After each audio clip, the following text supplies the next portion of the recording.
পশ্চিমবঙ্গে দ্বিতীয় দফার ভোট শেষে বুথ ফেরত জরিপের ফলাফল নিয়ে শুরু হয়েছে রাজনৈতিক উত্তাপ। বেশিরভাগ জরিপে এগিয়ে বিজেপি।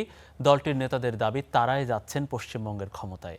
আর তৃণমূল নেত্রী মমতার দাবি বিজেপি নিয়ন্ত্রিত গণমাধ্যমের এসব জরিপে কারসাজি করা হয়েছে। তার আশা ২৩০টিরও বেশি আসন নিয়ে ক্ষমতায় যাচ্ছে তৃণমূল কংগ্রেস। পশ্চিমবঙ্গে দ্বিতীয় দফার ভোটের পর প্রকাশিত বুথ ফেরত বেশিরভাগ জরিপেই বিজেপির জয়ের আভাস। ম্যাট্রিক্স, চাণক্য, স্ট্র্যাটেজি সহ বেশিরভাগ জরিপে এগিয়ে বিজেপি। যদিও এই জরিপ মানেই যে নিশ্চিত জয় তেমনটা নয়, কারণ এর আগেও বিধানসভার জরিপকে ভুল প্রমাণ করে তৃণমূলের ক্ষমতায় আসার নজির রয়েছে। তৃণমূল নেত্রী মমতার দাবিটাও অনেকটা সেরকম। এক ভিডিও বার্তায় বুথ ফেরত জরিপগুলোকে সরকার নিয়ন্ত্রিত মিডিয়ার কারসাজি দাবি করে ২৩০টিরও বেশি আসনে জয়ের আশা করছেন মমতা। আমরা ২৩০ও পেয়ে যেতে পারি, ২২৬ ক্রস করবো ২০২৬-এ। মানুষ যে বিপুলভাবে ভোট দিয়েছে, আমার তাদের প্রতি পুরো ভরসা, বিশ্বাস, আস্থা আছে।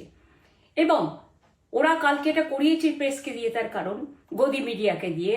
তার কারণ হচ্ছে ওরা তো আপনারা জানেন ইডি, সিবিআই, ইনকাম ট্যাক্স সবাইকেই চমকায়। এবং সেন্ট্রাল ফোর্সের ব্যবহার কাল করেছে, এবং তাতে যে নতুন পুলিশগুলো অ্যাপয়েন্টমেন্ট হয়েছিল, যারা আমার হাতে ছিল না, তারা ভীষণ মেয়েদের মেরেছে, বাচ্চাদের মেরেছে। একই দাবি বিজেপি নেতা শুভেন্দু অধিকারীরও। তার দাবি এবার মুসলিম আসনগুলোর তুলনায় হিন্দু আসনগুলোতে বেশি ভোট পেতে যাচ্ছে বিজেপি। ভোটে কারচুপির অধিকারও প্রত্যাখ্যান করেছেন তিনি। মুসলমান বুথগুলোতে ৯৫% করে ভোট পড়ত, এবারে হিন্দু বুথগুলোতে ৯৫% করে ভোট পড়েছে। এভারেজ মুসলমান ভোটের polling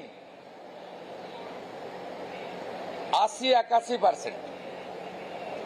total number of vote ১,৬০,০০০। শেষ খবর পাওয়া পর্যন্ত ১,৪০,৭০০ ভোটার ভোট দিয়েছে। বুথ ফেরত জরিপ নিয়ে নানা প্রশ্ন থাকলেও এবারে নির্বাচনকে একটু ভিন্ন অঙ্গিকেই দেখছেন বিশ্লেষকরা।